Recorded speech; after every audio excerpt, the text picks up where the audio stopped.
29 December বিক্ষোভের মুখে পড়েন রোল অবজারভার। মগরাহাটে এসআইআর শুনানি পরিদর্শনে গিয়ে বিক্ষোভের মুখে সি মুরুগান।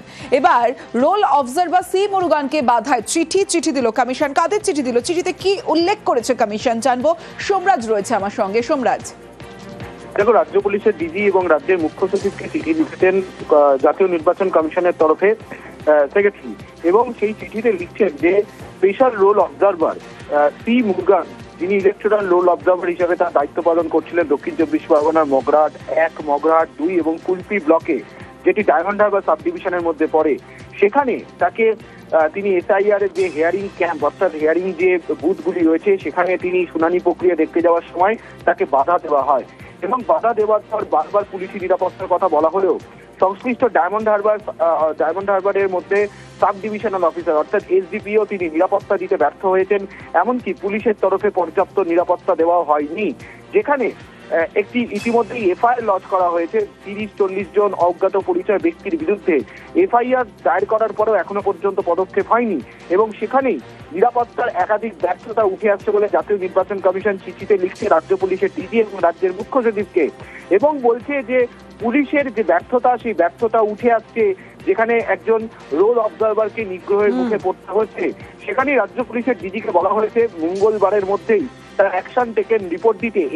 এই ধরনের নিরাপত্তার ব্যর্থতা উঠে এলো, পুলিশের নিরাপত্তার ব্যর্থতা উঠে এলো, তা নিয়ে রাজ্য পুলিশের ডিজির কি বক্তব্য তা আগামী 6 জানুয়ারি বিকেল 5টার মধ্যে জানা কমিশনকে। পাশাপাশি কমিশন এটাও বলছে আগামী দিনে যখনই কোনো ইলেকট্রাল রোল অবজারভার বা স্পেশাল ইলেকট্রাল রোল অবজারভার তারা ফিল্ড ভিজিট করবেন বা যখন কোনো শুনানি কেন্দ্রে যাবেন, তাদেরকে যেন সিনিয়র পুলিশ অফিসিয়াল অর্থাৎ যারা সিনিয়র পুলিশ আধিকারিক তাদের সহ যেন পুলিশি নিরাপত্তার ব্যবস্থা থাকে। জাতীয় নির্বাচন কমিশন চাইছে যে এসআইআর প্রক্রিয়া রাজ্যে চলছে সেখানে যাতে একটি সুস্থ পরিবেশে এসআইআর প্রক্রিয়া পরিচালনা করা হয়। রাজ্য পুলিশের ডিজি এবং রাজ্যের মুখ্য সচিবকে চিঠিতে সেই অংশ লিখছে, অর্থাৎ জাতীয় নির্বাচন কমিশনের তরফে এটাও বলা হচ্ছে যে কমিশন চাইছে রাজ্যে এসআইআর প্রক্রিয়া সুষ্ঠু পরিবেশে হোক, নির্বিঘ্নে পরিবেশে হোক। রাজ্য পুলিশের ডিজি এবং রাজ্যের মুখ্য সচিবকে চিঠিতে সেই বিষয়ে উল্লেখ করেছেন বলেই কমিশন সূত্রে খবর। ধন্যবাদ সোমরাজ। ফের এসআইআর শুনানি আতঙ্কে মৃত্যুর অভিযোগ, এবার হুগলির রিষড়ায়। এদিকে কোচবিহারে বিএলওর মৃত্যু। পরিবারের দাবি এসআইআর এর কাজের চাপে হার্ট অ্যাটাকে মারা যান আশিস ধর। হুগলির রিষড়া, এখানকার বাসিন্দা ধনঞ্জয় চতুর্বেদী, বয়স 85। রবিবার তাকে এসআইআর শুনানিতে ডাকা হয়। তার আগের দিন সকালে হার্ট অ্যাটাকে মৃত্যু।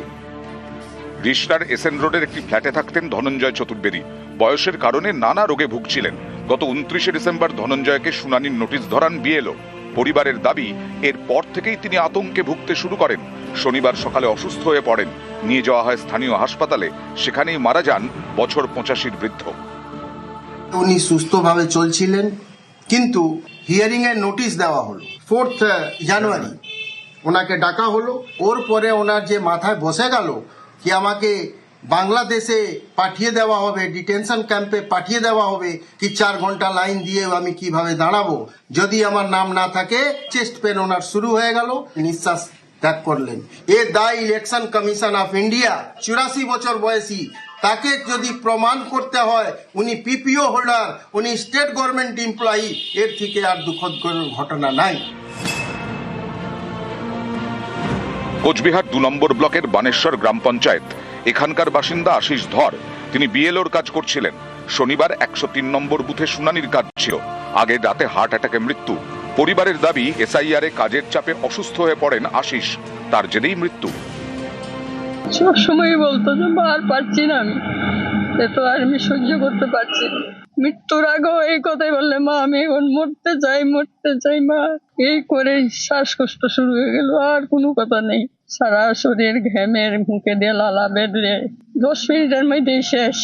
প্রচন্ড চাপ ছিল, ও নিতে পারছিল না। আমাকে বলছিল আমি আসাম যাইতে চাই, একদিনের ছুটি চাই। আমি বলছি তুমি এক কাজ করো, তোমার ডিপার্টমেন্টকে বলো যে আমি একদিনের ছুটি আমাকে দেন।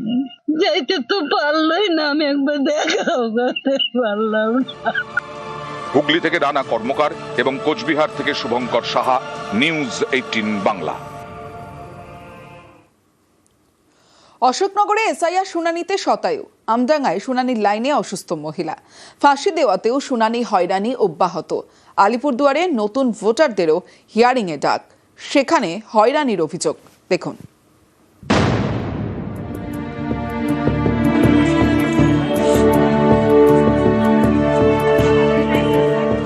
শিবানী ঘোষ, বৃদ্ধার বয়স 104 পেরিয়েছে। শনিবার তিনিও শুনানিতে। 104 বছর। 104 বছর। হ্যাঁ। ভোট দিয়েছেন এর আগে? হ্যাঁ, কতবার ভোট দিয়েছেন? যতবার ভোট হয় ততবার দিই। আসলাম, আমার মনের জোর আছে বলে আমি এসেছি। উত্তর 24 পরগনার অশোকনগরের বাসিন্দা শিবানী ঘোষ শতায়ু, হাঁটা চলা তো দূর, ঠিকমতো দাঁড়াতেই পারেন না। এদিন তাকে এসআইআর শুনানিতে ডাকা হয়। শুনানির জন্য টোটো করে কল্যাণগড় বিদ্যা মন্দিরে শতায়ু, টোটো থেকে নামিয়ে কোলে করে শুনানি কেন্দ্রে নিয়ে যাওয়া হয়। আমার মাকে নিয়ে আসে। বয়স কত? 104 বছর বয়স। আসার কথা না, কিন্তু কেউ যায়নি। 93 সালে আমাদের তখন আমডাঙ্গা বিধানসভা ছিল। আমডাঙ্গা বিধানসভায় আমরা ভোট দিয়েছি, আমি দিয়েছি, আমার মা দিয়েছে, আমার ভাই দিয়েছে। সবচেয়ে বড় কথা হচ্ছে যারা দায়িত্ব আছে এই ব্যাপারে তাদের দেখা উচিত ছিল। মায়ের এই মুহূর্তে কিছু হয়ে গেলে যারা দায়িত্ব আছে এই এসআইআর সংক্রান্ত ব্যাপারে তারা দায়িত্ব নেবে। যদিও অন্য দাবি বিএলওর। আমরা বাড়িতে গিয়ে তাকে পরিষ্কার করে জানিয়ে বলে দিয়েছি যে স্বেচ্ছায় যদি তুমি যেতে পারো তাহলে আমরা খুব খুশি হব, নতুবা আমরা অবশ্যই তোমার বাড়িতে আসবো। ওনার বক্তব্য ছিল যে আমার এত বছর বয়স সত্ত্বেও আমি নিজে চোখে চশমা পরি না, আমি নিজে হাতে খাই, আমাকে কেউ খাইয়ে দেয় না। উনি যদি স্বেচ্ছায় এখানে আনন্দ উপলব্ধি করার জন্য আসে, সেখানে আমরা বাধা দিতে পারি না।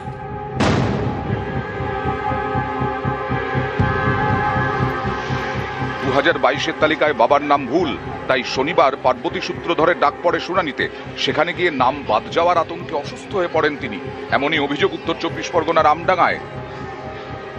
একটু টেনশনেও ছিল, টেনশনের কারণে অসুস্থ হয়ে মাথা ঘুরছিল আর শ্বাসকষ্ট শুরু হয়ে যাচ্ছে। আগে থেকে অসুস্থ ছিল নাকি? না, আগে থেকে অসুস্থ ছিল না, লাইনে অনেকক্ষণ ধরে দাঁড়িয়েছিল। নিয়ে হেনস্থা করাটা কোনো প্রয়োজন মনে করি না আমি। সবাই তো চায় ভারতবর্ষে সবাই বসবাস করতে। যদি এরকম করে মানুষকে বঞ্চিত করে বাদ দেওয়া হয় তাহলে তো সবাই সুখী।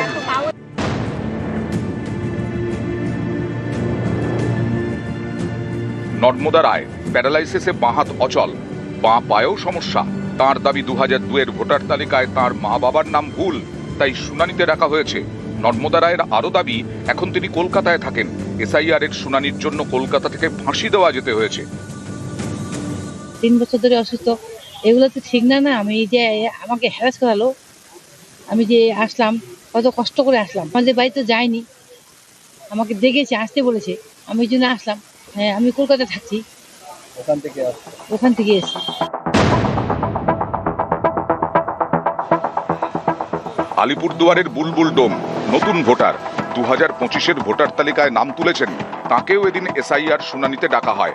তার দাবি, পড়াশোনার জন্য এখন তিনি জলপাইগুড়ির বানারহাটে থাকেন, কিন্তু 2002-এর ভোটার লিস্টে বাবার নাম ভুল, তাই এসআইআর শুনানিতে ডাকা হয়েছে। বানারহাট থেকে যেতে হয়েছে আলিপুরদুয়ারে। আপনি কি নতুন ভোটার? হ্যাঁ, এবার আমার নতুন। অসুবিধা তো হচ্ছে, লিস্টের নাম নাই, বারবার এই কাগজ ওই কাগজ, আর বাইরে থেকে আমি আসছি, আর কাগজ নিয়ে ঝামেলা একটু হচ্ছে। কোথায় থাকেন হোস্টেলে? হোস্টেলে আমি বানারহাটে থাকি। আমার মা বাবা দুজনেরই ভোটার কার্ডে 2002-তে নাম ছিল, লিস্টেও নাম আছে, কিন্তু আমার নাম আসেনি। কেন আসেনি আমি সবকিছু বার করে দেখালাম যে কত সিরিয়াল নাম্বার ছিল, কি ছিল। ইভেন যিনি স্যার ভেতরে বসেছিলেন উনি নিজেও এটা নিয়ে ভীষণ মনে হলো ডিসঅ্যাপয়েন্টেড যে কেন ফর্মটা ঠিক করে ফিল আপ করা হয়। আমাকে হ্যারাস করতে হয়েছে কারণ আমি অন ডিউটি ছেড়ে এসেছি, কলকাতা থেকে এসেছি, আজকে সকালবেলা ঢুকে আমি এখানে এসেছি। নিউজ 18 বাংলা।